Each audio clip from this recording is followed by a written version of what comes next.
أعوذ بالله من الشيطان الرجيم. بسم الله الرحمن الرحيم.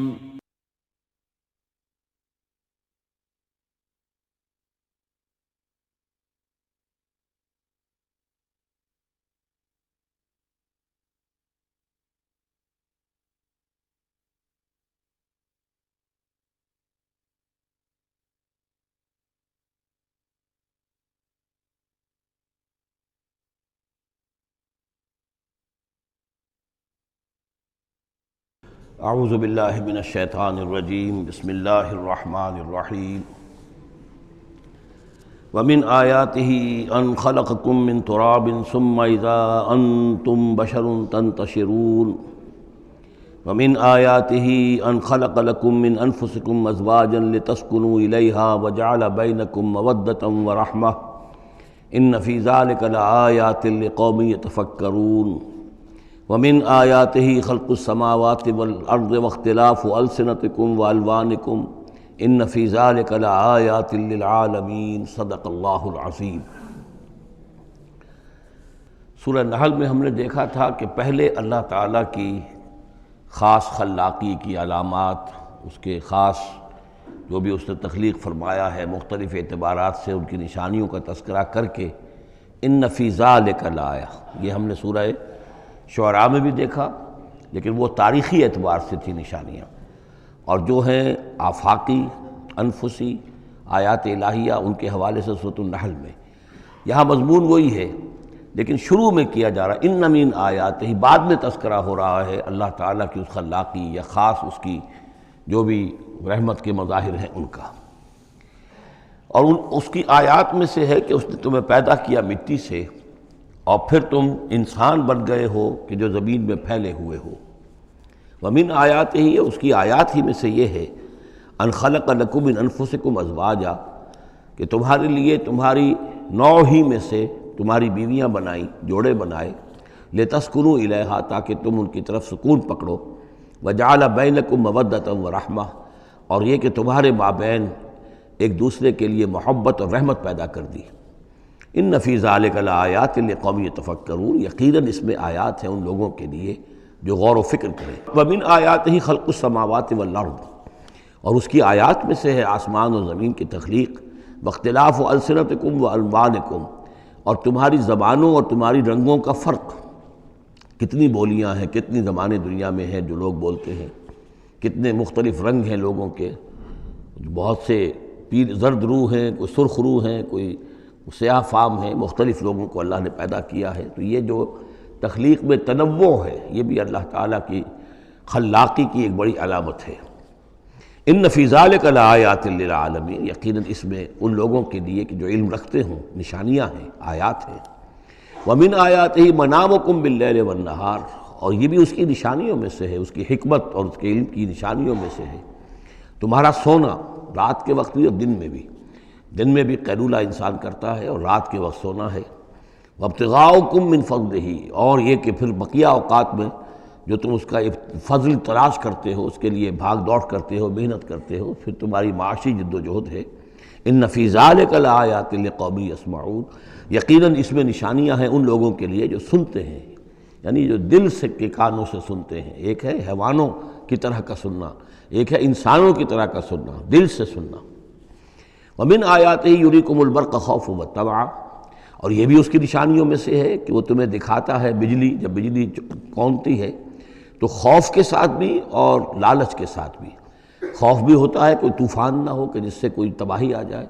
لیکن لالچ بھی ہوتا ہے کہ بارش آئے، باران رحمت آ جائے، تو خوف و طمعا۔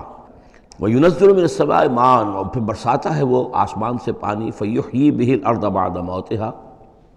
پھر زندہ کرتا ہے اس کے ذریعے سے، پانی کے ذریعے سے زمین کو اس کے مردہ ہو جانے کے بعد۔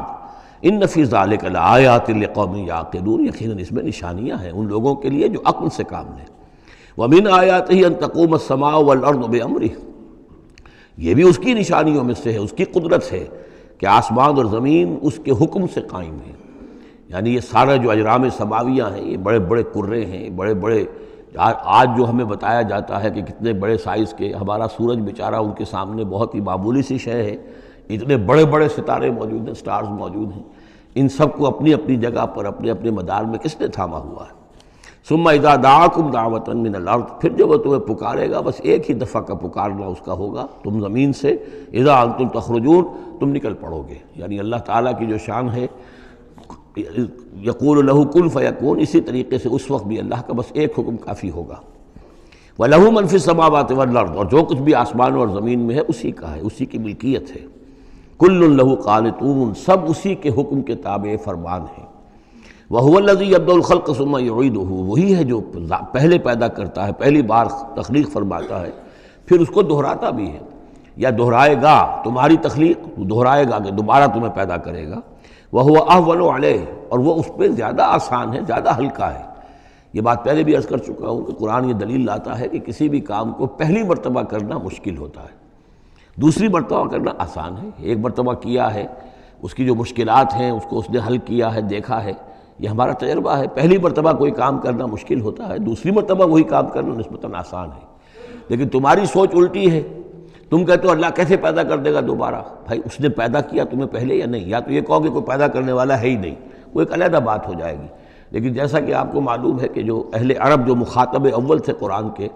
وہ اللہ کے منکر نہیں تھے۔ ابھی ہم آیات پڑھ چکے ہیں، وَلَئِن سَأَلْتَهُم مَّن خَلَقَ السَّمَاوَاتِ وَالْأَرْضَ لَيَقُولُنَّ اللَّهُ، اگر آپ ان سے پوچھیں کہ کس نے پیدا کیا آسمان اور زمین، فوراً کہیں گے کہ اللہ نے پیدا کی۔ تو اللہ کو خالق مانتے تھے۔ تو اللہ نے تمہیں پہلی مرتبہ اگر پیدا کیا ہے تو پھر دوسری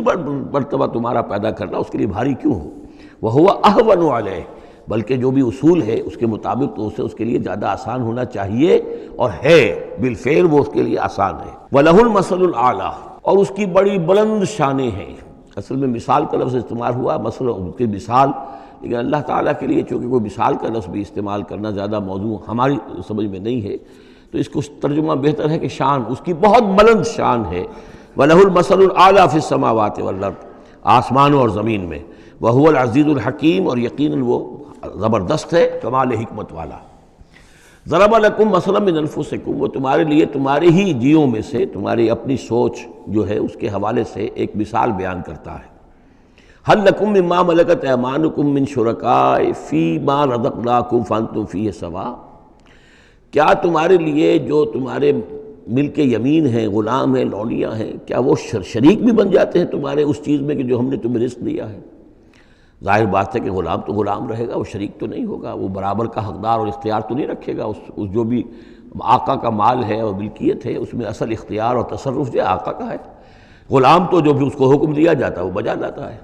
فانتم فیہ سواء، کیا یہ ہو سکتا ہے کہ تم اور تمہارے غلام جو ہیں، تمہارے ملک یمین، وہ برابر ہو جائیں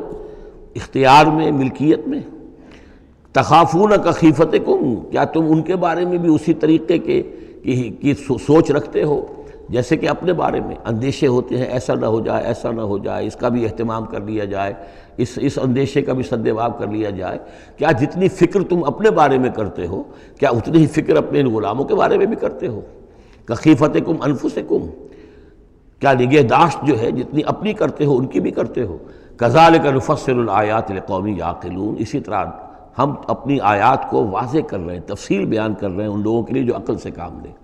یعنی یہ کہ باقی جتنے بھی ہیں جن کو تم نے چھوٹے معبود مانا ہے، تم خود مانتے ہو چھوٹے معبود ہیں، اللہ بڑا معبود ہے، خالق حقیقی صرف وہ ہے، تو یہ کیسے برابر ہو جائیں گے؟ اور کیسے تم نے یہ سمجھ لیا ہے کہ ان کی سفارش جو ہے وہ بائنڈنگ ہو جائے گی اللہ پر، اور یہ تمہیں اللہ کی پکڑ سے بچا لیں گے؟ یہ تم نے جو تصور کیا ہے خود اپنے اوپر قیاس کرو، تو کیا تمہارے غلام جو ہے وہ تمہارے برابر ہو جاتے ہیں؟ تو جو کہ یہ جتنی بھی تم نے گھڑ لی ہیں معبود اپنے، یہ بھی سب مخلوق ہیں، چاہے وہ من گھڑت ہیں تمہارے جن کی کوئی حقیقت ہے ہی نہیں، اور چاہے یہ کہ وہ ملائکہ ہوں یا انبیاء ہوں یا اولیاء اللہ، وہ سب مخلوق ہیں۔ تو اللہ کے لیے تو سب غلام ہیں، تو اللہ کے برابر کیسے ہو جائیں گے؟ بل اتبع الذین ظلموا اہواءہم، حقیقت یہ ہے کہ ان ظالموں نے اپنی خواہشات کی پیروی کی ہے، بغیر علم، بغیر کسی علم کے، بغیر کسی سند کے۔ فمن یہدی من اضل اللہ، تو کون ہے جو ہدایت دے گا اس کو کہ جس کو اللہ نے بھٹکا دیا؟ یعنی اللہ تعالیٰ ان کے ضلالت کا فیصلہ کر چکا ہے کہ ان کی مہر تصدیق اللہ کی طرف سے ثبت ہو چکی ہے۔ وما لہم من ناصرین، اور اب ان کے لیے کوئی مددگار نہیں ہے۔ فاقم وجہک للدین حنیفا، یہ آیات بہت اہم ہیں جو آ رہی ہیں آگے، اور دین کا جو اصل روح ہے اور اس کی یعنی جو جڑ اور بنیاد ہے۔ فَأَقِمْ وَجْهَكَ لِلدِّينِ حَنِيفًا، تو قائم رکھو، سیدھا رکھو اپنے چہرے کو اللہ کے دین کی طرف، حنیفہ یکسو ہو کر،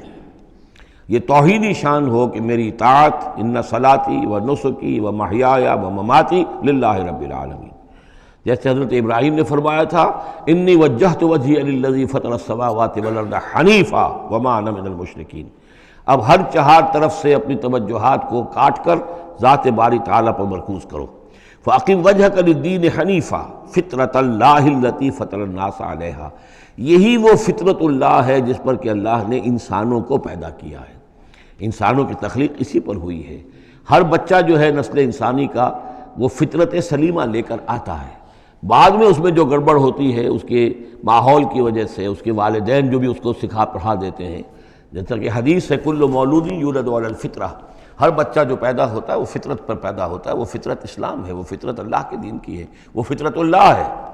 فَأَبَوَاهُ يُهَوِّدَانِهِ أَوْ يُمَجِّسَانِهِ أَوْ يُنَصِّرَانِهِ، یہ تو پھر اس کے ماں باپ ہیں جو اسے یہودی یا نصرانی یا مجوسی بنا دیتے ہیں۔ تو یہاں فرمایا فطرت اللہ التي فطر الناس علیہا،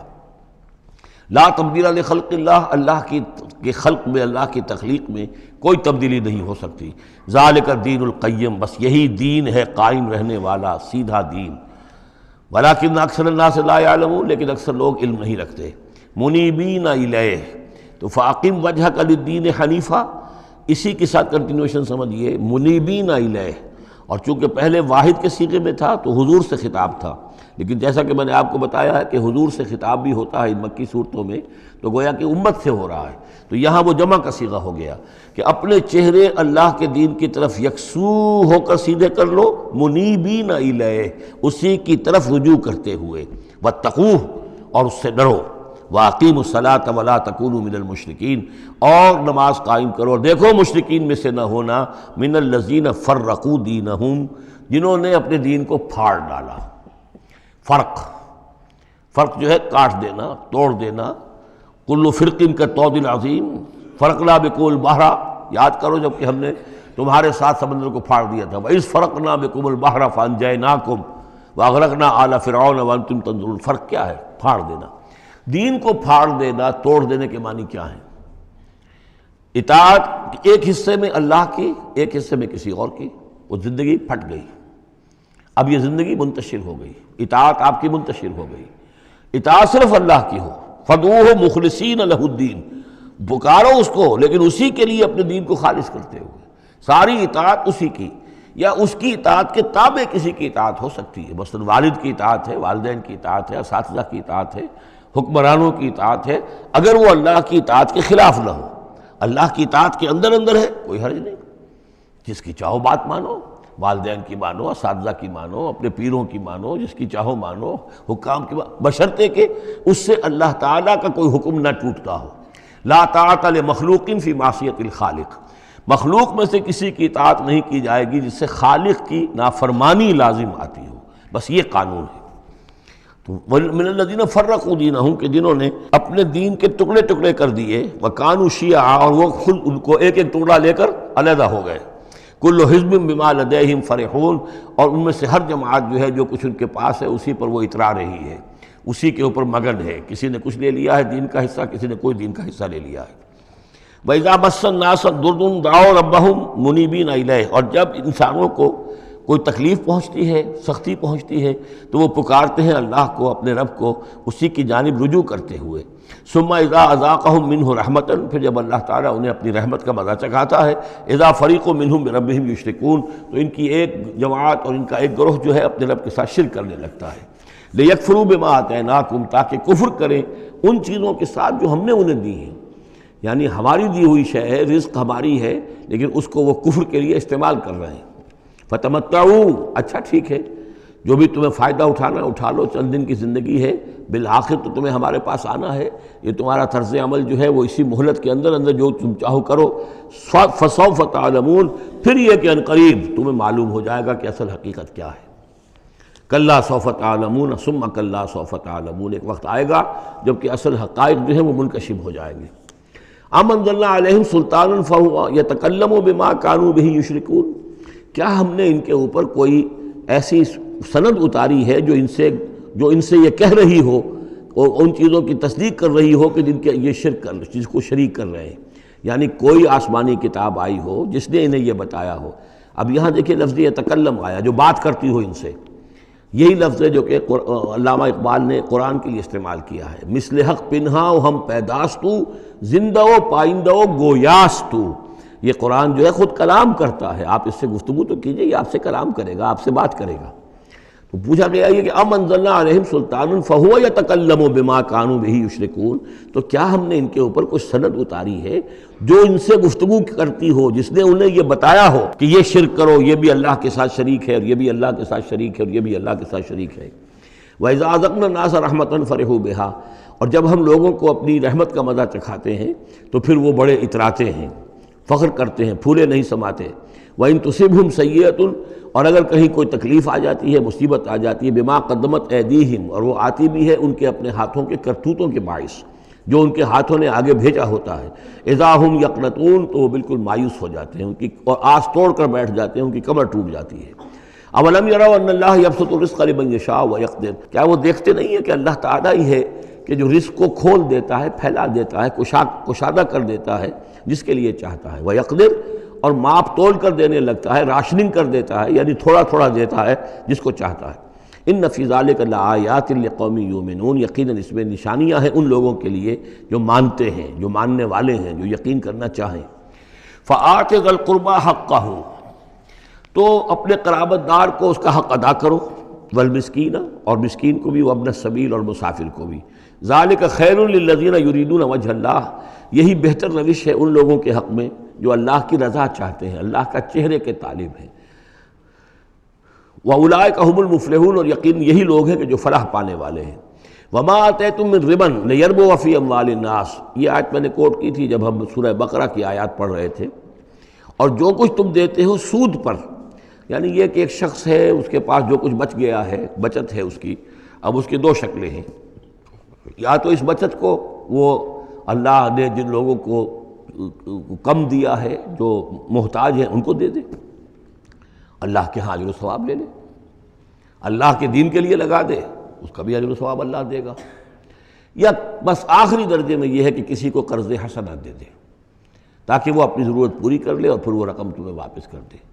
اس سے آگے تم یہ چاہو کہ میں یہ اپنا مال جو ہے کہیں اور انویسٹ کروں، کوئی اور آدمی محنت کرے، اس کی محنت سے جو اس کی محنت سے بڑھوتری ہوگی تو آپ کو بھی اس میں سے حصہ مل جائے، اور اس کی بدترین شکل جو ہے پھر یہ ہے کہ سود کے اوپر رقم دی، اور وہ یہ ہے کہ آپ اس میں سے بغیر اس کے کہ آپ کوئی محنت کر رہے ہوں یا کوئی مشقت کر رہے ہوں، اس کی جو ہے آپ کو، جس کو نفع کہہ رہے ہیں آج کل، وہ سود آپ کو ملتا چلا جائے۔ تو یہاں ان کو مقابلے میں لائے ہیں، یعنی بچت جو ہے آپ کی، سیونگز جو ہیں آپ کی، یہ گویا کہ سرپلس ویلیو ہے اسلام کے نقطہ نگاہ سے، یہ عفو ہے، اس کو خرچ کر دینا چاہیے۔ ایمان کا تقاضا یہ ہے، یسألونک ماذا ینفقون قل العفو، وہ اللہ کے لیے، اللہ کے دین کے لیے، محتاجوں کے لیے، غرباء کے لیے صرف کر دیا جائے۔ لیکن یہ ہے کہ اتنی ہمت نہیں ہے کہ صدقہ دے دیا جائے، تو پھر یہ کہ قرض حسن دیا جائے، یا یہ کہ کسی اور شکل کے اندر جو ہے وہ کسی آدمی کی مدد کر دی جائے، تو یہ ساری چیزیں ہیں۔ لیکن آخری شکل جو ہے اسلام میں، یہ بھی جو بعد میں پھر شریعت کے احکام مدون ہوئے ہیں، تو ایک صورت دی گئی ہے کہ آپ مزاربت پر دے دیں۔ مزاربت یہ ہے کہ آپ کا وہ جو رقم ہے وہ کوئی اور شخص کام کرے گا، اگر تو کوئی نفع ہو جائے تو کچھ آپ بھی لے لیں اور کچھ وہ لے لیں، نقصان ہو جائے تو سارا نقصان آپ برداشت کریں گے، جس کے پاس وہ سرپلس منی تھی، اس کا کوئی تاوان جو ہے وہ جو عامل ہے اس کے اوپر نہیں آئے گا۔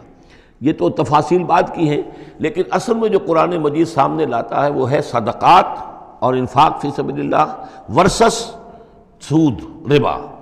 کہ کوئی شخص اپنی بچت کا مصرف کیا بناتا ہے، وہ بچت دیتا ہے اللہ کی رضا حاصل کرنے کے لیے، آخرت کا اجر و ثواب حاصل کرنے کے لیے، یا بچت کو انویسٹ کر کے اور دنیا ہی میں کمانا چاہتا ہے۔ یہ دو ذہنیتیں ہیں جو ایک دوسرے سے بالکل مختلف ہیں اور متضاد ہیں۔ فما آتیتم من ربا، تو جو کچھ تم دیتے ہو سود پر تاکہ وہ بڑھے، لیربو فی اموال الناس، تاکہ وہ بڑھے لوگوں کے مال میں، فلا یربو عند اللہ، اللہ کے ہاں اس میں کوئی بڑھوتری نہیں ہوتی۔ وما آتیتم من زکوٰۃ، اور جو تم زکوٰۃ دیتے ہو، یعنی اس طریقے سے صدقہ ہے، خیرات ہے، تریدون وجہ اللہ ہے، اور اس سے تم چاہتے ہو اللہ کی رضا، اللہ کا چہرہ، مراد وہی اللہ کی رضا، فاولئک ھم المضعفون، یہ لوگ ہیں جو اپنی جو بچت ہے اس کو دگنا کر رہے ہیں، یعنی یہاں اللہ کے لیے دیا ہے تو وہاں 10 گنا ملے، 700 گنا ملے، اس سے بھی زیادہ ملے، لیکن یہ ہیں لوگ کہ جو در حقیقت اللہ تعالیٰ کی رضا بھی انہیں حاصل ہوگی۔ اللہ الذی خلقکم ثم رزقکم ثم یمیتکم ثم یحییکم، اللہ ہی ہے جس نے تمہیں پیدا کیا، پھر تمہیں رزق دیا، پھر وہ تمہیں مارے گا، پھر وہ تمہیں زندہ کرے گا۔ هل من شرکائکم من یفعل من ذلکم من شیء، کیا تمہارے شریکوں میں سے بھی کوئی ہے جس کے بارے میں تمہارا گمان تک ہو کہ وہ یہ کام کرتے ہیں؟ کیا لات عزیٰ منات یہ کرتے ہیں یہ کام؟ کوئی بھی ان کے عقیدے میں ایسی بات موجود نہیں تھی۔ وہ تو ہؤلاء شفعاؤنا عند اللہ کہتے تھے کہ ہمارے شفیع ہیں، بس ہمارے سفارشی ہیں۔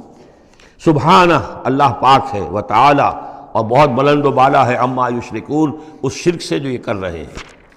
ظہر الفساد فی البر والبحر بما کسبت ایدی الناس، بحر و بر میں فساد رونما ہو چکا ہے بسبب اس کمائی کے کہ جو لوگوں کے ہاتھوں نے کی ہے۔ یہ آیت جتنی آج روشن ہو کر پورے دنیا کے افق کے اوپر جو ہے یوں سمجھیے کہ نمایاں ہو رہی ہے، شاید جس وقت نازل ہوئی تھی اتنی نمایاں اس وقت بھی نہ ہو،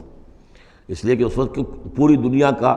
کیا اندازہ تھا، لوگوں کو بہت کم اندازہ تھا، پوری دنیا کی وسعت کا اندازہ بھی نہیں تھا۔ آج جس طریقے سے فساد رونما ہو چکا ہے پوری زمین میں، اور جس طرح کے تصادم ہیں، جس طرح کے مقابلے ہو رہے ہیں، جس طرح کی بد امنیاں ہیں، جس طرح کے فسادات ہیں، تو ظاہر الفساد فی البر والبحر، بر و بحر میں فساد رونما ہو چکا ہے بما کسبت ایدی الناس، لوگوں کی اپنے ہاتھوں کی کمائیوں کے باعث، لیذیقہم بعض الذی عملوا، اور یہ اس لیے ہے کہ اللہ تعالیٰ انہیں ان کے بعض اعمال کا مزہ چکھائے،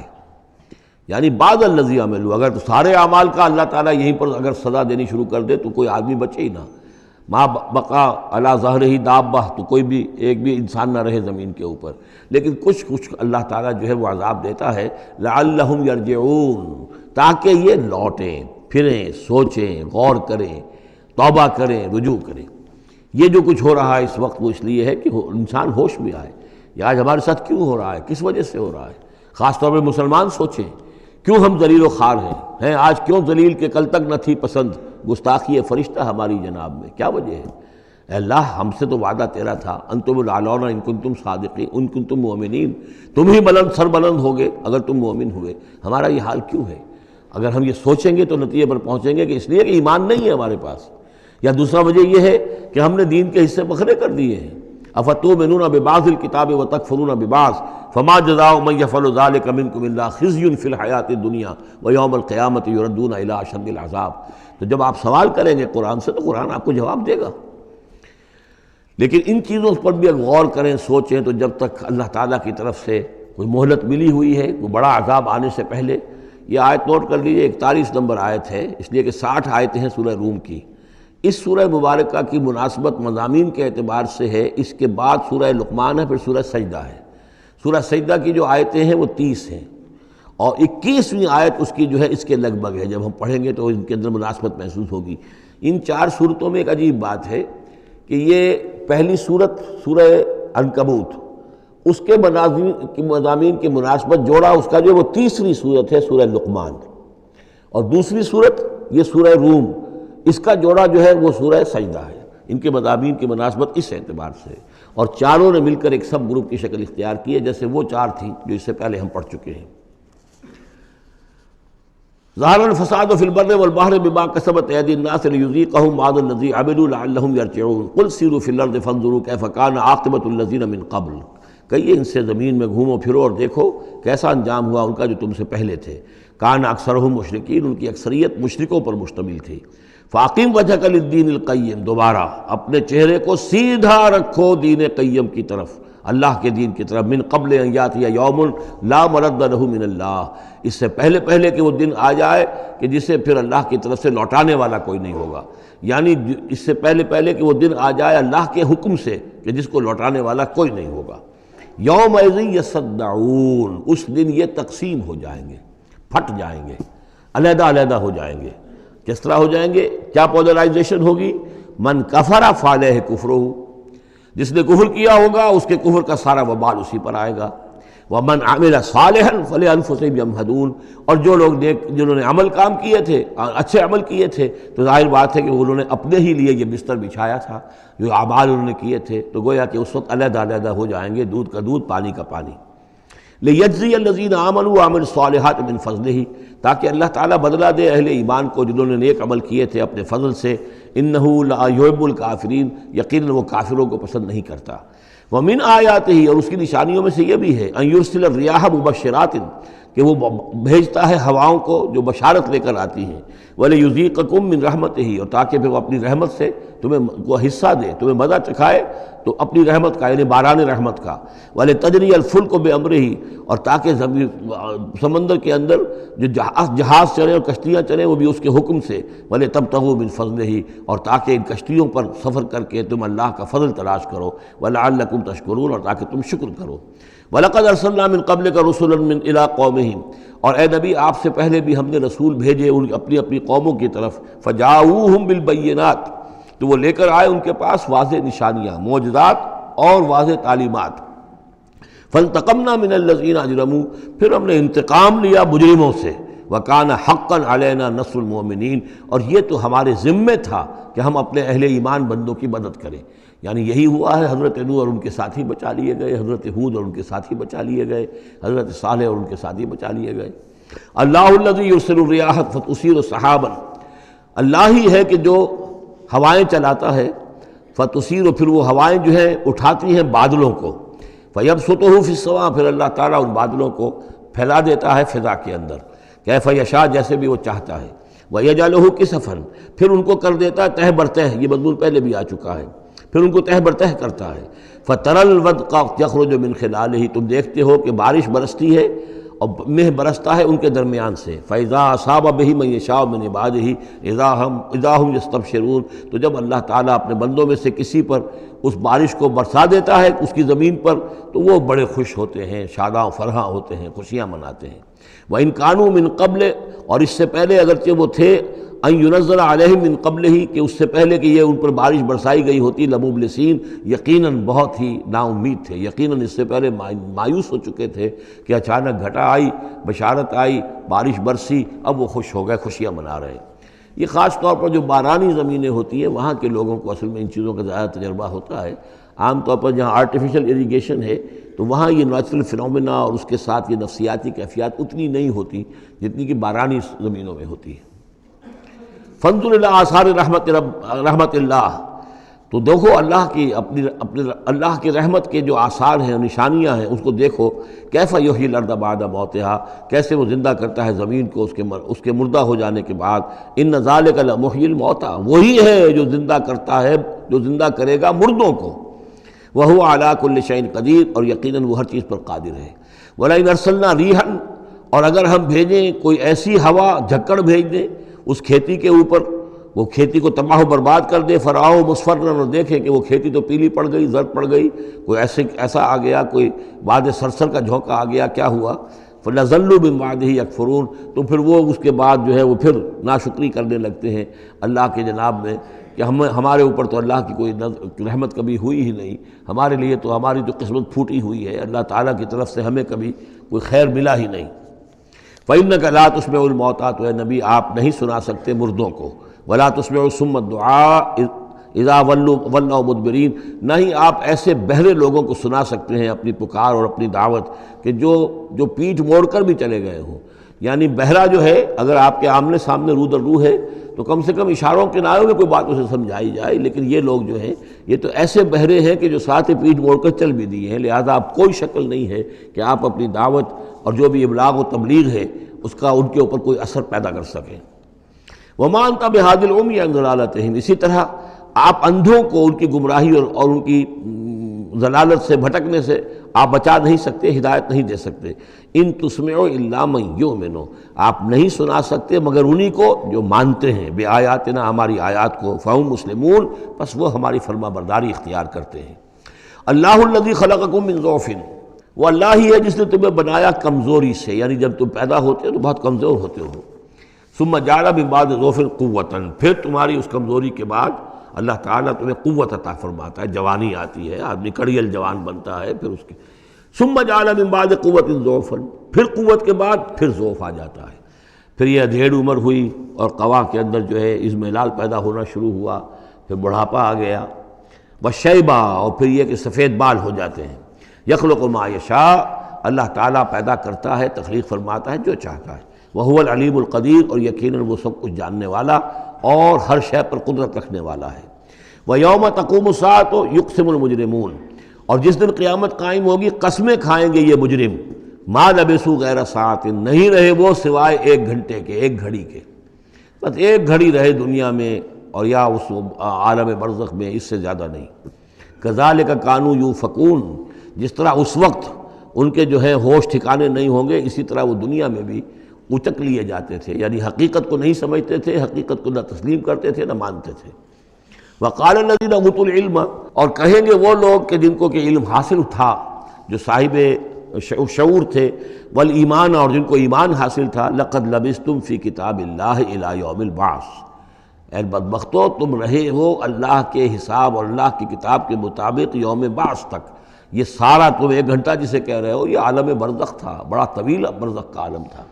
اب ظاہر بات ہے جو انسان آج سے 5000 پہلے مر چکا ہے، 5000 برس تو اس کے برزخ میں پہلے ہی گزر چکے ہیں، ابھی یہ کہ اور کتنا وقت آنا ہے، تو وہ کہیں گے اہل ایمان یہ تو اصل میں عالم برزخ کا وقفہ تھا۔ فَهَذَا يَوْمُ الْبَعْثِ، اور اب جو تمہاری آنکھ کھلی ہے تو یہ ہے یوم بعث، یہ یوم قیامت ہے، یہ اٹھنے کا دن ہے۔ وَلَٰكِنَّكُمْ كُنتُمْ لَا تَعْلَمُونَ، لیکن یہ کہ تم علم نہیں رکھتے تھے، تم نے ان چیزوں کو نظر انداز کر دیا تھا، ان کے بارے میں غور کرنا ہی پسند نہیں کیا تھا۔ فَيَوْمَئِذٍ لَا يَنفَعُ الَّذِينَ ظَلَمُوا مَعْذِرَتُهُمْ، تو آج پھر جن لوگوں نے ظلم کیا، زیادتی کی، گناہ کی زندگی بسر کی، اب ان کو کوئی فائدہ نہیں پہنچائے گی ان کا معذرت کرنا، عذر تراشنا، بہانے بنانا اور معافیاں مانگنا کام نہیں آئے گا۔ وَلَا هُمْ يُسْتَعْتَبُونَ، نہ ہی انہیں یہ موقع دیا جائے گا کہ وہ توبہ کریں، اب وہ وقت گزر چکا۔ دنیا میں موقع تھا جب تک موت نہیں آئی تھی، معلم یغرغر، جب تک کہ موت کے آثار شروع نہیں ہوئے ان کے لیے توبہ کا موقع تھا، لیکن اب انہیں یہاں پر توبہ کا موقع نہیں دیا جائے گا، ان کی توبہ جو ہے اب قبول نہیں ہوگی۔ وَلَقَدْ ضَرَبْنَا لِلنَّاسِ فِي هَذَا الْقُرْآنِ مِنْ كُلِّ مَثَلٍ، ہم نے تو لوگوں کے لیے اس قرآن میں ہر طرح کی مثالیں بیان کر دیں، ہر انداز میں سمجھا دیا۔ ایک پھول کا مضمون ہو تو 100 رنگ سے باندھیں، ہم نے یہ ہر طریقے سے بات جو ہے واضح کر دی ہے۔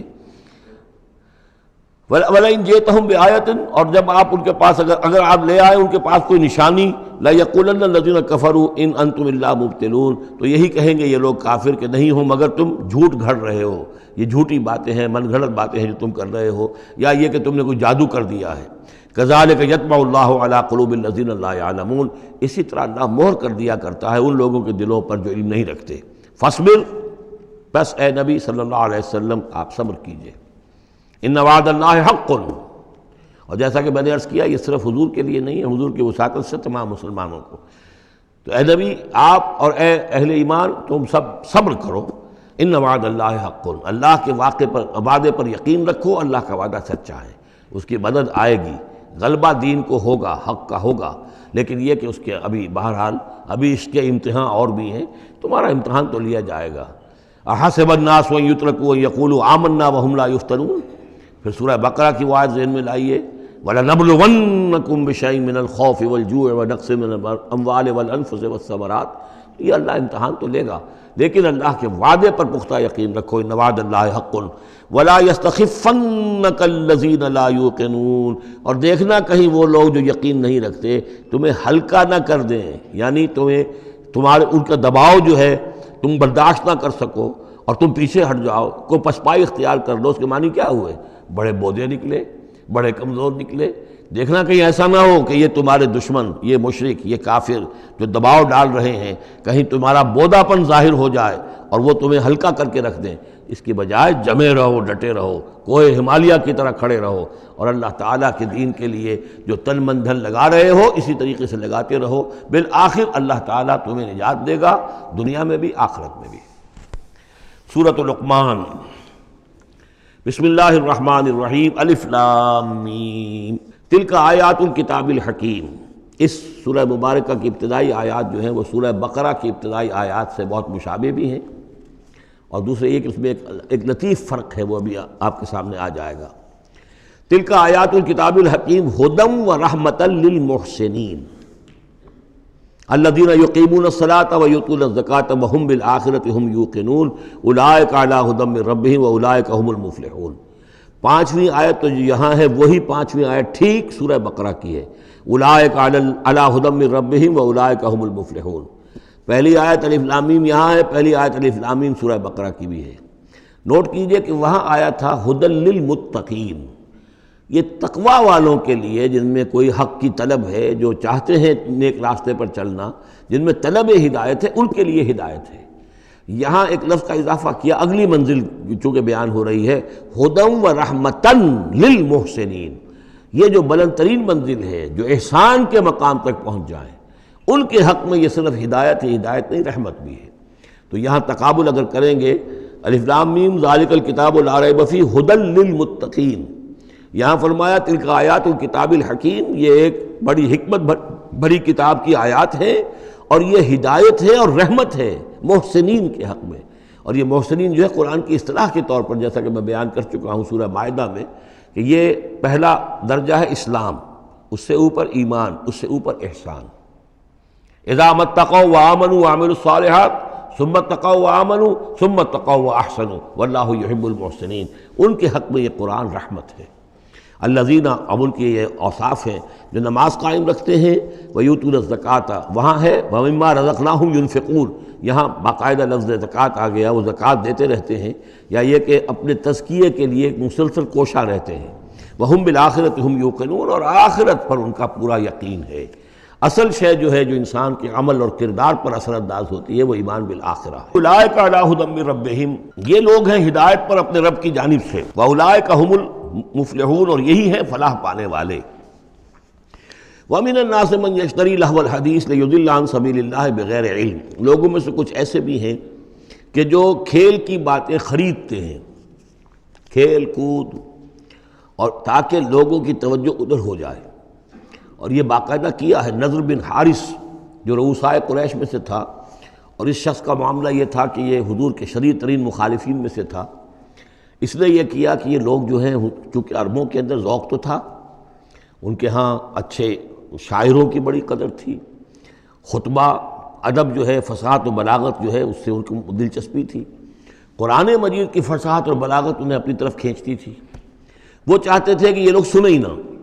تو وہ کہیں سے شام گیا اور وہاں سے کوئی گانا گانے والی ایک لونڈی لے آیا جو بہت اچھا گانا گاتی تھی، اور اس کی محفلیں اس نے منعقد کرانی شروع کر دی تاکہ لوگ آئیں یہاں پر اور یہ اس میں مگن رہیں، اور رات کا وقت وہاں لگائیں تو دن میں سوئیں۔ بہرحال کسی طریقے سے ان کی توجہات جو ہے اس کو محمد کی طرف سے ہٹا کر صلی اللہ علیہ وسلم تو ان چیزوں میں لگا دیا جائے۔ اور یہ اچھی طرح سمجھ لیجئے کہ اس وقت دنیا میں یہ کھیلوں کا معاملہ، سپورٹس کا، گیمز کا معاملہ، اور پورے ذرائع ابلاغ کے اوپر معلوم ہوتا ہے چھائی ہوئی شے یہ ہے۔ ٹی وی کے اوپر تو معلوم ہوتا ہے کہ دنیا کی اہم ترین شے جو ہے وہ یہ گیمز ہیں، ان کے ٹورنامنٹس ہیں، وہ وہاں ہو رہا ہے، یہاں ہو رہا ہے، وہاں ہو رہا ہے، یہاں ہو رہا ہے، یہ ٹینس کا ہے، یہ فلاں کا ہے، یہ تیراکی کا ہے، اور یہ گیم، اس لیے کہ اسی کو دیکھتے رہو۔ جو بھی وقت کوئی فارغ ہے، ظاہر بات ہے کہ کہیں ایسا نہ ہو کہ کہیں بیٹھے بیٹھے کہیں اچانک خیال ہی آ جائے کہ بھئی سوچے انسان میں ہوں کون، کہاں سے آیا ہوں، کہاں جا رہا ہوں، زندگی کا مال کیا ہے، مقصد کیا ہے، اپنی حالات کے بارے میں ہی سوچے، دنیا کدھر جا رہی ہے، قوم کدھر جا رہی ہے، ملک کدھر جا رہا ہے، نہیں، ان کو مست رکھو۔ وہ اقبال نے تو کہا تھا کہ ابلیس نے یہ کہا اپنے کارندوں سے کہ مست رکھو ذکر و فکر صبح گاہی میں اسے، اور پختہ تر کر دو مزاج خانقاہی میں اسے۔ اس سے اگلی بات ہے کہ جو آج دنیا کے ابلیسوں نے جو ایجاد کی ہے کہ یہ کھیل کود، اسی طریقے سے یہ ایکٹرز، یہ ڈرامے، اور پھر ان کے ایکٹرز اور ایکٹریسز کی زندگیاں اور ان کے جو بھی سکینڈلز ہوں، جس طریقے سے کہ ان کو دنیا میں پھیلایا جا رہا ہے تاکہ وہ نوجوان نسل بھی بس ان دلچسپی میں پڑی رہے، تو یہ ہے اصل میں وہ فلسفہ۔ وَمِنَ النَّاسِ مَن يَشْتَرِي لَهْوَ الْحَدِيثِ، کھیل کود کی چیزیں خریدتے ہیں وہ لوگ، لِيُضِلَّ عَن سَبِيلِ اللَّهِ، تاکہ اللہ کے راستے سے گمراہ کریں، بغیر علم، بغیر علم کے۔ وَيَتَّخِذَهَا هُزُوًا، اور اللہ تعالیٰ کا جو معاملہ ہے اس کو یہ ہنسی ٹھٹا بنا دیں۔ اولئک لہم عذاب مہین، یہ وہ لوگ ہیں کہ جن کے لیے اہانت آمیز عذاب ہے۔ وَإِذَا تُتْلَىٰ عَلَيْهِ آیاتنا وَلَّىٰ مُسْتَكْبِرًا، اور جب اسے سنائی جاتی ہیں ہماری آیات تو وہ وَلَّىٰ اپنی پیٹھ موڑ کر چل دیتا ہے، مستکبرًا استکبار کرتے ہوئے، کأن لم یسمعها، جیسے کہ اس نے سنی ہی نہیں، کأن فی اذنیہ وقرا، گویا کہ اس کے کانوں میں کوئی ثقل ہے، بوجھ ہے، اس نے سنا ہی نہیں کیا محمد نے سنایا ہے۔ فبشرہ بعذاب علیم، یہ سارا جو ہے یہ اس نضر بن حارث کے لیے یہ آیات نازل ہوئی ہیں۔ تو اے نبی اس شخص کو دردناک عذاب کا آپ کی بشارت دے دیجیے۔ ان الذین آمنوا وعملوا الصالحات لہم جنات النعیم، یقیناً وہ لوگ جو ایمان لائے اور جنہوں نے نیک عمل کیے ان کے لیے نعمتوں بھرے باغات ہیں، خالدین فیہا، جس میں وہ ہمیشہ ہمیش رہیں گے۔ وعد اللہ حقا، یہ اللہ کا وعدہ ہے جو سچا ہے، پختہ ہے، اٹل ہے، حتمی ہے، یقینی ہے۔ وہو العزیز الحکیم، اور وہ زبردست ہے، حکمت والا۔ خلق السماوات بغیر عمد ترونہا، اس نے آسمان بنا دیے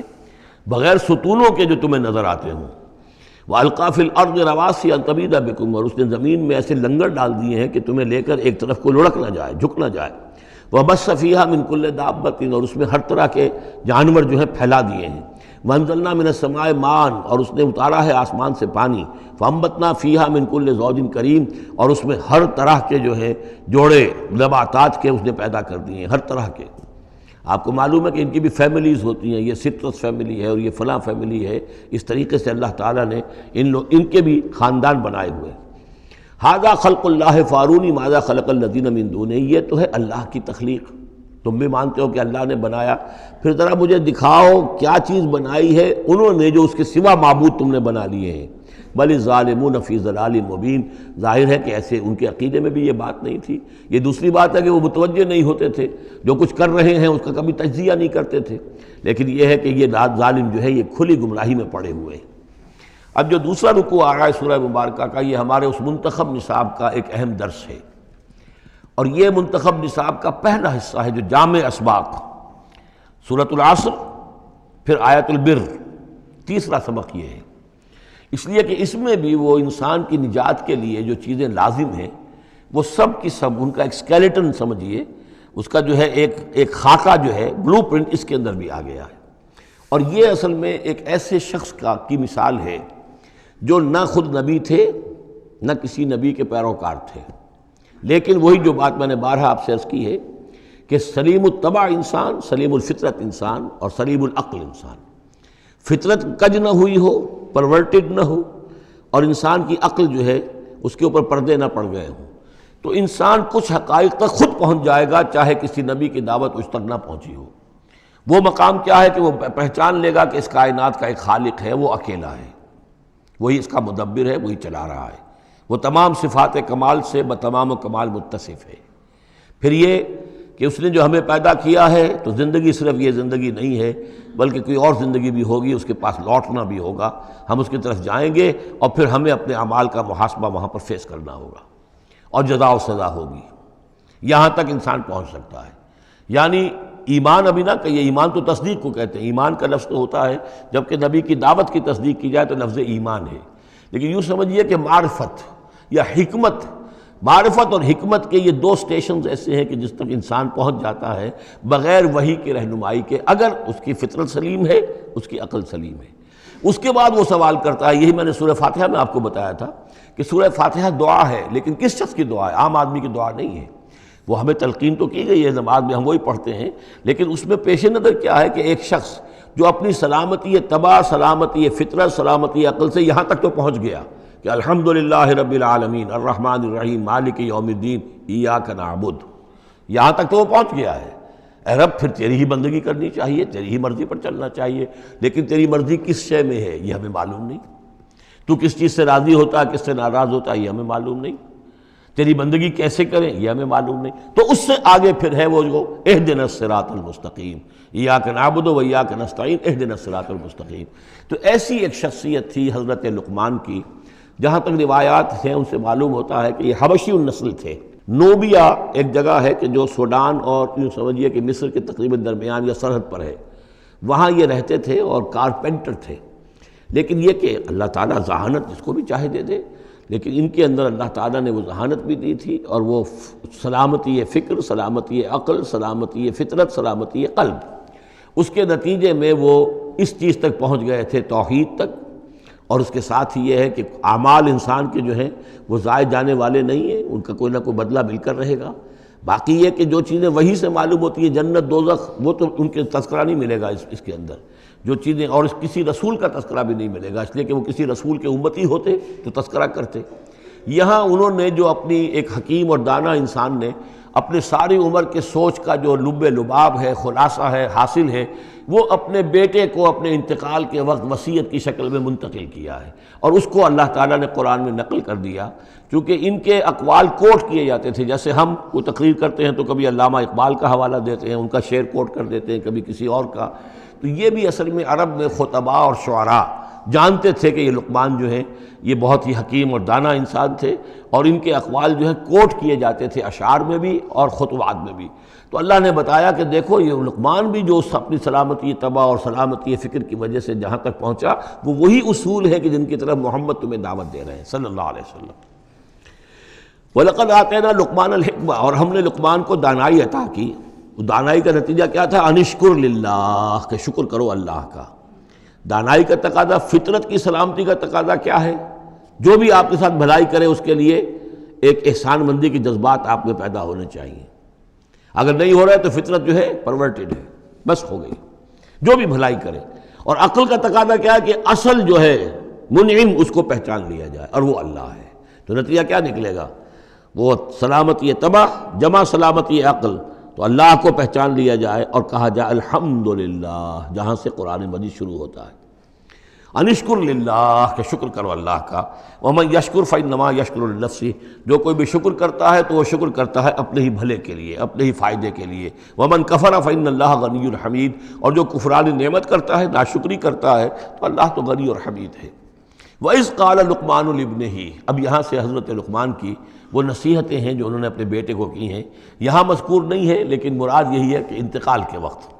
جیسے کہ کوئی شخص دولت مند ہے تو وہ اپنے انتقال کے وقت اپنے بیٹوں کو، یا اگر بیٹا ایک ہی ہے تو اسے بتائے گا کس سے لینا ہے، کس کو دینا ہے، کیا حساب کتاب ہے، کہاں کہاں میرے ایسٹس ہیں، کوئی دفینہ ہے تو بھی بتائے گا کہ میرا وہاں فلاں جگہ پر دولت دفن ہے۔ ایک حکیم انسان کے پاس اصل شے اس کی ساری عمر کے غور و فکر کا جو حاصل ہے کہ میں نے جو کچھ سوچا ہے، میں نے جو کچھ بھی حاصل کیا ہے اپنی فطرت سلیمہ اور عقل سلیم کی رہنمائی میں، وہ میں تمہیں منتقل کر رہا ہوں۔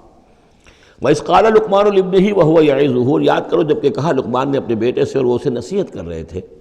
یا بنی لا تشرک باللہ، نمبر ایک اللہ کے ساتھ شرک مت کیجو، ان الشرک لظلم عظیم، یقیناً شرک بہت بڑا ظلم ہے، بہت بڑا ظلم ہے، سب سے بڑی ناانصافی۔ عربی زبان میں ظلم کہتے ہیں وضع الشیء فی غیر محلہ، کسی شے کو ہٹا کر اس کی اصل مقام سے ہٹا کر کہیں اور رکھ دینا، یہ ظلم ہے۔ اللہ خالق ہے تنہا، باقی سب مخلوق ہیں، اب آپ نے مخلوق میں سے کسی کو اللہ کے برابر کر دیا، یا اللہ کو کسی اعتبار سے گرا کر مخلوق کی صف میں لا کے کھڑا کر دیا، تو اس سے بڑا شرک، اس سے بڑی ظلم، اس سے بڑی ناانصافی، اس سے بڑا ظلم کوئی نہیں۔ وَإِذْ قَالَ لُقْمَانُ لِابْنِهِ وَهُوَ يَعِظُهُ يَا بُنَيَّ لَا تُشْرِكْ بِاللَّهِ إِنَّ الشِّرْكَ لَظُلْمٌ عَظِيمٌ، اور اس کے بعد فوراً ہی اللہ تعالیٰ نے اپنی طرف سے ایک بات ایڈ کی ہے۔ یہ چوتھا مقام آ گیا ہے کہ جہاں اللہ کے حق کے فوراً بعد والدین کا حق۔ ظاہر بات ہے کہ حضرت لقمان کو یہ بات کچھ یعنی مناسب نہیں معلوم ہوئی کہ وہ اپنا حق بھی بیان کریں، لہذا اس کی تکمیل کر دی ہے اللہ تعالیٰ نے۔ وَوَصَّيْنَا الْإِنسَانَ بِوَالِدَيْهِ، اور ہم نے وصیت کی انسان کو اس کے والدین کے بارے میں، اور والدین میں سے بھی خاص طور پر والدہ، اس لیے کہ زیادہ مشقت وہ جھیلتی ہے، زیادہ تکلیفیں بچوں کی پرورش میں ماں کو برداشت کرنی پڑتی ہیں۔ وَوَصَّيْنَا الْإِنسَانَ بِوَالِدَيْهِ حَمَلَتْهُ أُمُّهُ وَهْنًا عَلَى وَهْنٍ، اسے اٹھائے رکھا، وہ جو حمل ہے اس کے اپنے جسم کے اندر اٹھائے رکھا اس نے اس کو، وہنن علی وہنن، کمزوری پر کمزوری جھیل کر، وفصالہ فی عامین، پھر اس کا دودھ چھڑانا ہوا 2 سال میں سے، پھر یہ کہ پہلے 9 مہینے تو جونک کی طرح اس کے جسم کے اندر خون چوستا رہا، اور اس کے بعد پھر جو ہے دودھ اس کا جو ہے پیا ہے، تو وہ بھی اس کی توانائیاں اور اس کی قوت ہی ہے کہ جو دودھ کی شکل میں اس کے لیے غذا بنی ہے۔ انشکر لی ولوالدیک، کہ شکر کرو میرا اور اپنے والدین کا، الی المصیر، اور میری طرف تم کو لوٹ کر آنا ہے۔ اب دیکھیے جیسے میں نے وہاں عرض کیا تھا کہ سورہ عنکبوت میں اور اس میں بڑی مناسبت ہے ان دو میں، وہ مضمون اب یہاں بھی آ رہا ہے کہ اگر یہ 2 حق ٹکرا جائیں، ایک حق اللہ کا ہے شرک نہ کیا جائے، ایک حق والدین کے ساتھ حسن سلوک ہے، اب یہ ٹکرا گئے، والدین کہہ رہے ہیں شرک کرو، اب کیا کریں؟ وَإِن جَاهَدَاكَ عَلَىٰ أَن تُشْرِكَ بِي مَا لَيْسَ لَكَ بِهِ عِلْمٌ، اگر وہ تم سے جہاد کریں، تم پر دباؤ ڈالیں، تم سے لڑیں، تم سے جھگڑیں، اور تمہیں مجبور کریں کہ تم شریک کرو اور شرک کرو میرے ساتھ ایسی چیز کا کہ جس کا تمہارے پاس کوئی علم نہیں ہے، فَلَا تُطِعْهُمَا، تو ان کا کہنا مت مانو۔ وہاں پر بھی یہ مضمون آ چکا، یہاں دوبارہ آ گیا کہ ان کے حقوق ایک حد تک ہیں، اس سے آگے بڑھ کر وہ اللہ کے حقوق پر ڈاکہ ڈالنے لگے. بازی بارش بابا ہم بازی. ان کے حقوق اللہ کے حقوق کے برابر نہیں ہو سکتے، ان کے حقوق اللہ کے حقوق سے فائق نہیں ہو سکتے، اس کے نیچے نیچے ہیں. تو شرک نہیں. البتہ یہاں یہ ذہن میں رکھیے کہ شرک صرف بت پرستی کو نہیں کہتے. لا تشرک، شرک کی کوئی قسم بھی ہو. اب اللہ کے کسی ایک حکم کو اگر والدین کہتے ہیں توڑو، اس کا کیا مطلب ہے؟ یہ شرک کا حکم دے رہے ہیں. اس لیے کہ آپ نے والدین کے کہنے پر اللہ کے حکم کی خلاف ورزی کی، اس کا مطلب ہے کہ آپ نے مطاع اور معبود والدین کو بنا لیا. نفس کے کہنے پر آپ حرام کے اندر منہ مار رہے ہیں تو آپ کا جو حرام جو دولت ہے وہ آپ کا معبود ہے، اور آپ کا نفس آپ کا معبود ہے. ارأیت من اتخذ الہہ ہواہ، کیا تم نے دیکھا اس شخص کو جس نے اپنی خواہش نفس کو اپنا معبود بنا لیا؟ تو شرک کا مفہوم جو ہے اس کا پورا وسیع مفہوم، اور جیسا کہ اس سے پہلے بھی تذکرہ ہو چکا ہے، اس پر الحمدللہ کہ میں نے تقریباً 20 سال پرانی بات ہے یہ، کہ میں نے اقسام حقیقت و اقسام شرک پر 6 گھنٹے کے کیسٹس جو ہیں میرے وہ ریکارڈڈ ہیں اور موجود ہیں. تو اس حوالے سے اس کو یہ نہیں سمجھنا چاہیے کہ شرک سے مراد صرف بت پرستی ہے. وَإِن جَاهَدَاكَ عَلَىٰ أَن تُشْرِكَ بِي مَا لَيْسَ لَكَ بِهِ عِلْمٌ فَلَا تُطِعْهُمَا. لیکن دیکھیے یہ ہے اللہ تعالیٰ کی تعلیم، اس کے اندر کیا توازن ہے. اس کا یہ مطلب نہیں ہے کہ والدین کے سارے حقوق ہی ساقط ہو گئے. اگر والدین مشرک ہیں، تمہیں شرک کرنے کا حکم دے رہے ہیں تو ان کا یہ حکم تو نہیں مانو گے، لیکن ان کے ساتھ حسن سلوک پھر بھی کرنا ہے. والد تو ہے نا، وہ والدہ تو ہے نا. وَصَاحِبْهُمَا فِي الدُّنْيَا مَعْرُوفًا، دنیا میں ان کے ساتھ رہو بہتر انداز میں، صحیح انداز میں خدمت ان کی کرو. اگر انہیں ضرورت ہے تو اپنا مال ان پر خرچ کرو. اس کے اندر یہ نہیں ہوگا کہ سارے حقوق ساقط ہو گئے، اب انہیں گالیاں دینی شروع کر دو یا ان کو جو ہے ستانا شروع کر دو، نہیں.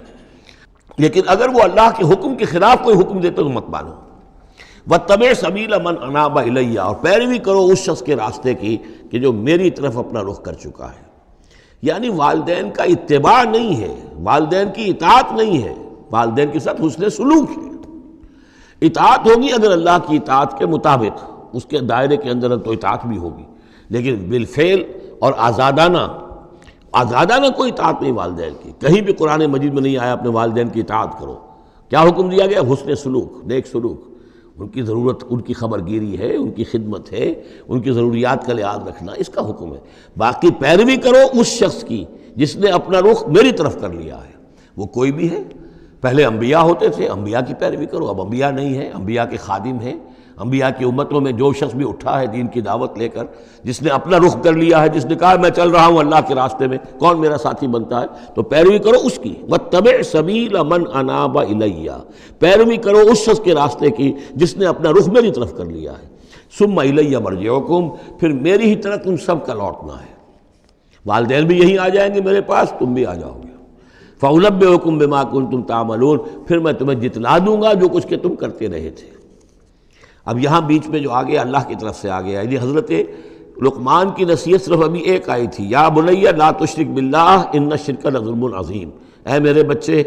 شرک مت کرنا اللہ کے ساتھ، اس لیے کہ شرک جو ہے بہت بڑا ظلم ہے، بہت بڑی ناانصافی ہے. دوسری وصیت ان کی کیا ہے؟ یا بنی انہا ان تک مثقال حبۃ من خردل فتکن فی صخرۃ او فی السماوات او فی الارض یأت بها اللہ ان اللہ لطیف خبیر. اے میرے بچے عمل، خواہ وہ نیکی کا ہو خواہ بدی کا ہو، انہا، ہا کی ضمیر ہے عمل کی طرف. عمل خواہ ایک رائی کے دانے کے ہم وزن ہو. اب یہ سب سے چھوٹی چیز، رائی کا دانہ، فتیلہ، نقیرہ، یہ 3 چیزیں آتی ہیں قرآن مجید میں عام طور پر چھوٹی شے کے لیے. لا یظلمون فتیلہ، لا یظلمون نقیرہ، اور یہ کہ رائی کا دانہ بہت چھوٹا. تو چاہے وہ نیکی یا بدی ہو، رائی کے دانے کے ہم وزن. اور پھر فتکن فی صخرۃ، وہ کسی پہاڑ کی، کسی چٹان کے پیٹ میں جا کر، کسی کھو کے اندر جا کر وہ عمل کیا گیا ہو. او فی السماوات، یا آسمانوں میں کیا گیا ہو. اب تو آسمانوں میں ہے نا، آپ خلا میں جا کر وہ عمل کر رہے ہیں، تو پھر اب تو انسان جو ہے وہاں تک پہنچ گیا ہے. او فی الارض، یا زمین کے پیٹ میں گھس کر کیا گیا ہو، یأت بہ اللہ، اللہ اسے لے آئے گا. یعنی انسانی اعمال، انسان اشرف المخلوقات ہے، اور انسانی اعمال ایسی گھٹیا چیز نہیں ہے کہ ایسے ضائع کر دے اللہ، چاہے وہ نیکی ہے چاہے بدی. فمن یعمل مثقال ذرۃ خیرا یرہ ومن یعمل مثقال ذرۃ شرا یرہ. لیکن عمل ضائع نہیں ہوگا، چاہے وہ رائی کے دانے کے برابر ہو، پھر چاہے وہ کسی چٹان میں گھس کر کیا گیا ہو، کسی پہاڑ کی کھو میں کیا گیا ہو، چاہے وہ خلا اور فضا کی پہنائیوں میں کیا گیا ہو، چاہے وہ زمین کے اندر سرنگ کھود کر کیا گیا ہو، یات بہ اللہ ان اللہ لطیف الخبیر، یقیناً اللہ تعالیٰ باریک بین ہے، باخبر ہے۔ اب دو چیزیں آ گئیں، اللہ کے ساتھ شرک نہیں، اور اعمال کے بارے میں دیکھ لو، نیکی اور بدی کے نتائج نکل کر رہیں گے۔ اس سے آگے بعث بعد الموت کا یہاں تذکرہ نہیں ہے، اس سے بعد جنت اور دوزخ کا، اس لیے کہ یہ چیزیں معلوم ہوتی ہیں پھر نبی کے بتانے سے۔ اصولی طور پر جو چیز حکمت سے انسان جہاں تک پہنچ سکتا ہے وہ دو ہیں، ایک خالق اور اس کے ساتھ شرک نہ ہو، اور نمبر دو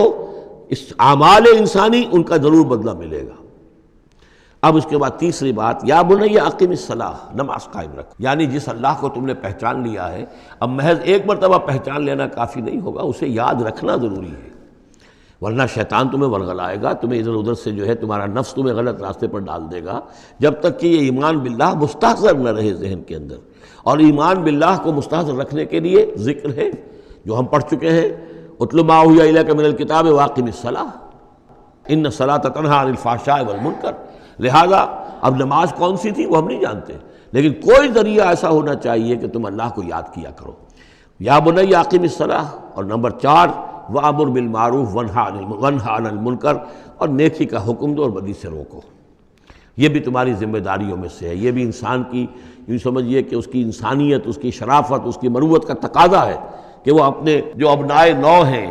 جو بھی انسان ہیں، ان کی بھلائی کے لیے کوشاں ہوں، اور سب سے بڑی بھلائی ان کی اور سب سے بڑی خدمت یہی ہے کہ انہیں برائیوں سے روکا جائے اور بھلائیوں کی دعوت دی جائے۔ وَاصْبِرْ عَلَىٰ مَا أَصَابَكَ، اور یہ بھی جان لو کہ اگر یہ امر بالمعروف نہی عن المنکر کرو گے تو تکلیفیں آئیں گی، مصیبت آئیں گی۔ پسند تو کسی کو نہیں ہے کہ آپ اس پر تنقید کریں۔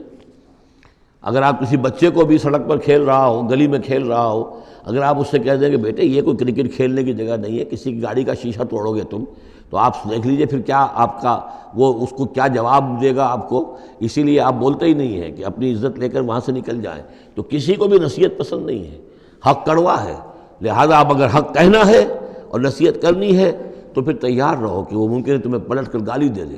وہ کہے کہ تم پہلے ذرا اپنے دامن کو دیکھو تمہارے کتنے دھبے ہیں۔ اب جو بھی ہو برداشت کرو، اور اگر کوئی بڑی بات ہے، اگر فرعون کے سامنے جا کر حق کہو گے تو وہ تو کہے گا کہ میں تمہیں جیل میں ڈالوں گا۔ تو اس طریقے سے یہ وَاصْبِرْ عَلَىٰ مَا أَصَابَكَ، پھر جو شے بھی تم پر آئے اس پر صبر کرو، إِنَّ ذَلِكَ مِنْ عَزْمِ الْأُمُورِ، یقیناً یہ چیزیں ہیں جو بڑی ہمت کے کاموں میں سے۔ گویا کہ وہ چاروں چیزیں اس میں آ گئیں، وَالْعَصْرِ إِنَّ الْإِنسَانَ لَفِي خُسْرٍ إِلَّا الَّذِينَ آمَنُوا وَعَمِلُوا الصَّالِحَاتِ وَتَوَاصَوْا بِالْحَقِّ وَتَوَاصَوْا بِالصَّبْرِ۔ یہاں اصطلاحات ذرا علیحدہ ہو گئی، تواصی کے بجائے امر بالمعروف نہی عن المنکر آ گیا، صبر جو کا تو ہے، باقی ایمان اور وہ تمام چیزیں، اعمال صالحہ میں سے نماز آ گئی، والدین کے ساتھ حسن سلوک آ گیا۔ آخری دو آیتیں ہیں وَلَا تُصَعِّرْ خَدَّكَ لِلنَّاسِ، اور دیکھو اپنے گالوں کو پھلا کر مت رکھو لوگوں کے سامنے، یعنی تکبر اور غرور، اس انداز میں رہنا۔ وَلَا تَمْشِ فِي الْأَرْضِ مَرَحًا، اور تم زمین میں اکڑ کر نہ چلو۔ ان اللہ لا يحب كل مختال فخور، یقیناً اللہ تعالیٰ کو جو اکڑنے والے ہیں، اور یہ مختال بنا ہے خیل سے، خیل کہتے ہیں گھوڑے کو، گھوڑے کی چال میں ایک تمکنت ہوتی ہے، تو جب انسان بھی بڑی تمکنت کے ساتھ چلتا ہے تو وہ گویا کہ اختیال بن گیا۔ لا يحب كل مختال فخور، شیخی خورے، فخر کرنے والے، اکڑنے والے اللہ کو پسند نہیں ہے۔ یہ مضمون سورہ بنی اسرائیل میں بھی آ چکا ہے۔ وَلَا تَمْشِ فِي الْأَرْضِ مَرَحًا إِنَّكَ لَن تَخْرِقَ الْأَرْضَ وَلَن تَبْلُغَ الْجِبَالَ طُولًا، تم کتنا ہی پاؤں مار کر چلو ہماری زمین کو پھاڑ نہیں سکتے، اور کتنی گردن اکڑا لو، اونچے ہو جاؤ، سینہ تان لو اور اوپر ترا بھی چڑھا لو، لیکن یہ کہ تم پہاڑوں کی اونچائی تک نہیں پہنچ سکتے۔ آخری بات فرمائی وَاقْصِدْ فِي مَشْيِكَ، اپنی چال میں میانہ روی اختیار کرو۔ یہ میانہ روی ہر اعتبار سے، چال میں بھی، خرچ میں بھی، وَالَّذِينَ إِذَا أَنفَقُوا لَمْ يُسْرِفُوا وَلَمْ يَقْتُرُوا وَكَانَ بَيْنَ ذَلِكَ قَوَامًا، یہ ایک میچور شخصیت کا کہ اس کے اندر ہر اعتبار سے معلوم توازن ہو، انتہا پسندی کسی بھی اعتبار سے نہ ہو۔ وَاقْصِدْ فِي مَشْيِكَ وَاغْضُضْ مِنْ صَوْتِكَ، اور اپنی آواز کو پست رکھو۔ اس کا مطلب کیا ہے کہ کہیں کوئی آرگومنٹ ہے، کہ جھگڑا ہو گیا ہے تو آواز کو بلند کرنے کی کوشش نہ کرو، بات اپنی کرو۔ عام طور پر یہ ہوتا ہے کہ جب آدمی دیکھتا ہے کہ میری دلیل تو کمزور پڑ گئی تو پھر وہ اپنی آواز کی والیوم بڑھا کر کوشش کرتا ہے کہ کمپنسیٹ کرے کہ دلیل عقلی اعتبار سے تو کمزور ہے لیکن میری آواز جو ہے وہ اس کے اندر وزن پیدا کر دے۔ وَلَا وَاغْضُضْ مِنْ صَوْتِكَ، اور دیکھو إِنَّ أَنْكَرَ الْأَصْوَاتِ لَصَوْتُ الْحَمِيرِ، آواز جو گدھے کی ہوتی ہے وہ ڈھیچو ڈھیچو جب کرتا ہے تو بلند تو وہ بہت ہوتی ہے، لیکن کس قدر ناپسندیدہ آواز ہے، کتنی ناپسندیدہ آواز ہے۔ تو آواز کی بلندی کوئی حسن نہیں ہے، اصل تو یہ شے ہے کہ آپ جو بات کہیں وہ وزنی ہو، وہ دلیل کے ساتھ ہو، اور وہ آپ اپنی بات کو منوا سکیں اس کے حوالے سے۔ تو یہ ہے 8 آیات پر مشتمل جو رکوع ہے، یہ دوسرا رکوع سورہ مبارکہ کا، یہ ہمارے اس منتخب نصاب کا تیسرا سبق ہے۔ بارک اللہ لی و لکم فی القرآن العظیم ونفعنی وإیاکم بالآیات والذکر الحکیم۔